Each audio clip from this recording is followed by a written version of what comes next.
έχουν δικαίωμα ψήφου στις αμερικανικές εκλογές, είτε με φαξ, είτε με την ψήφο που έστειλαν μέσω ταχυδρομείου, ενώ πολλές πολιτείες επιτρέπουν και ψήφο μέσω mail, όπως η Μασαχουσέτη. Εμείς μιλήσαμε με Αμερικανούς υποστηρικτές του Δημοκρατικού Κόμματος και του Ρεπουμπλικανικού Κόμματος που ζουν στην Ελλάδα. Σε ένα άτυπο debate λοιπόν, στην κάμερα της εκπομπής από τις 6, να δούμε τι μας είπαν για σημαντικά ζητήματα όπως ο κορονοϊός, οι φιλετικές διακρίσεις αλλά και τα εθνικά θέματα. Τι μας συμφέρει ως Ελλάδα, να νικήσει ο Τζο Μπάιντεν ή ο Ντόναλντ Τραμπ? Οι ομολογίες είναι την Τρίτη. 3 Νοέμβρη. 3 Νοέμβρη. Τετάρτη πρωί εδώ, εμείς θα Τετάρτη πρωί. Και την Τρίτη προς Τετάρτη θα υπάρχει και ειδική εκπομπή εδώ στην ΕΡΤ από το βράδυ μέχρι τις 5:30 το πρωί. Με όλες τις εξελίξεις, λεπτό προς λεπτό. Και μετά αναλαμβάνουμε σκητάλη εμείς και βγάζουμε τον νικητή. Ή θα έχει βγει ο νικητής. Ακριβώς, θα το δούμε. Δεν ξέρω. Εξαρτάται πόσο μεγάλη θα είναι η διαφορά. Αυτό που λένε πάντως είναι ότι ίσως χρειαστεί και κάποιες μέρες ακόμα για να μετρηθούν οι ψήφοι που θα έρθουν μέσω ταχυδρομείου. Καμία, τίποτα. Εμείς 5,5 θα πούμε σε έχει κερδίσει. Λοιπόν, ευχαριστώ πολύ για το. Ωραία, για να δούμε το βίντεο αυτό.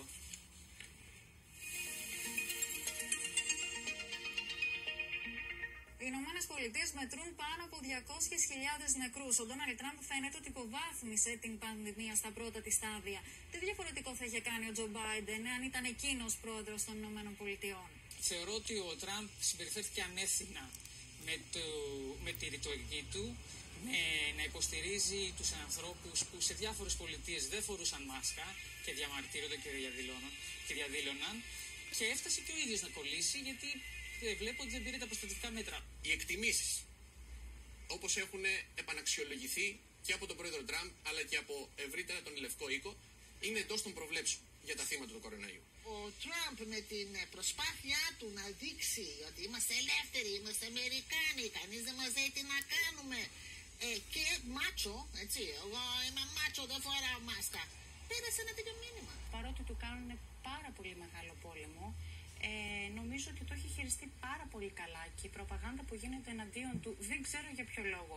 Επειδή εγώ τυχαίνει και μιλάω με τους ανθρώπους και τους δικούς μου στην Αμερική, το έχει χειριστεί άψογα. 56 χρόνια μετά τη διακήρυξη των πολιτικών δικαιωμάτων του Λίντον Τζόνσον, πόσο βαθιά διχασμένη παραμένει η αμερικανική κοινωνία όσον αφορά τις φιλετικές διακρίσεις? Πάντα υπήρχαν χάσματα μέσα στην αμερικανική πολιτική ζωή.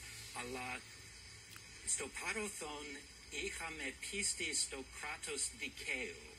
Ο Τραμπ υπονομεύει αυτό το κράτος δικαίου. Και αυτό είναι το χειρότερο πράγμα που έχει κάνει. Οι διαδηλώσεις αυτές πράγματι οργανώθηκαν από το κίνημα Αντίφα, από το κίνημα BLM, που κατ' ομολογία τους είναι εκπαιδευμένοι μαρξιστές, το λένε, υπάρχει παντού, και σκοπό είχαν μόνον να αποσταθεροποιήσουν την Αμερική. Υπάρχει μια ελληνική παροιμία που λέει από το κεφάλι βρωμάει το ψάρι.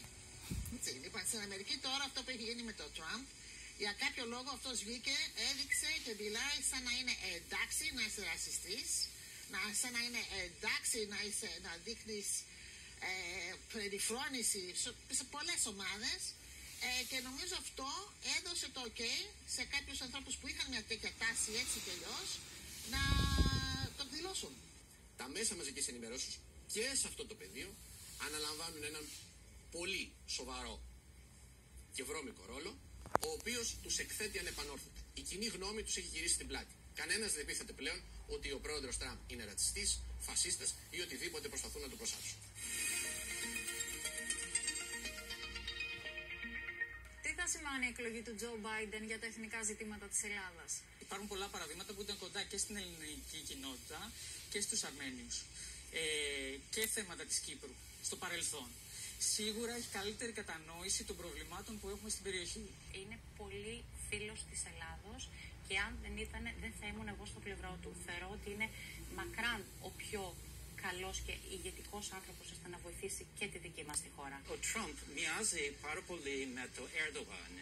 Θεωρεί το κόσμο σαν οικογενειακή επιχείρηση, λίγο μαφιόζικη, και γι' αυτό το λόγο πιστεύει ότι μπορεί να κάνει business με το Ερντογάν.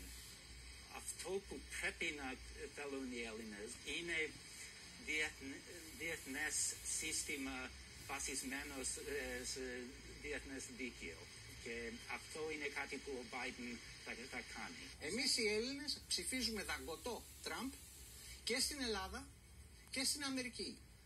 Ο Ντόναλντ Τραμπ, ο οποίος σκέφτεται το καλό της Αμερικής αλλά και το καλό της Ελλάδας, προχωράει με έργα. Πρότεινε στην Ελλάδα μια εξαιρετική αμυντική συμφωνία, έναν ενιαίο αμυντικό χώρο, τον οποίο η Αμερική θα εγγυηθεί έναντι παντός τρίτου. Ωραία. Λοιπόν, έλα, σήκω, έχουμε γούρια. Γούρια